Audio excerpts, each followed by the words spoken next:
Assalamualaikum warahmatullahi wabarakatuh. For today's video is gagawa tayo ng pinakamabilisang pizza. Minekos-mekos ko na rin po yung ating harina para isi-shape na lang po natin mamaya ng pabilog. Kinuha ko na rin po yung ating lutuan ng pizza para mukha talaga siyang bilog. At nilagyan ko na din po ng mantika ang ating nilagyan ng pizza para di siya dumikit sa lalagyan.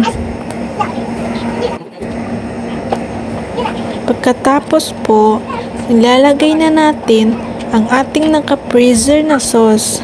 Dahil wala na po tayong oras, nilagay ko na po kahit matigas pa. Makikita din po natin dyan yung sauce natin is may pabilog-bilog dahil galing pa po sa freezer. Hiniwa ko na rin po mano-mano yung ating green pepper dahil nauubusan na po tayo ng oras dito sa pagluluto ng ating pizza.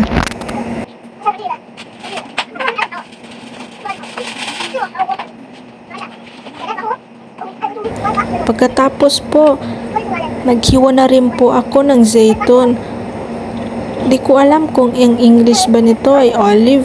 Paki-comment nga po dyan sa ibaba. Minano-mano ko na lang po yung paghiwa ko ng mga ingredients dahil nauubusan na po ako ng oras sa mga oras na ito. Dahil ilang minuto na lang is mag-a-add na.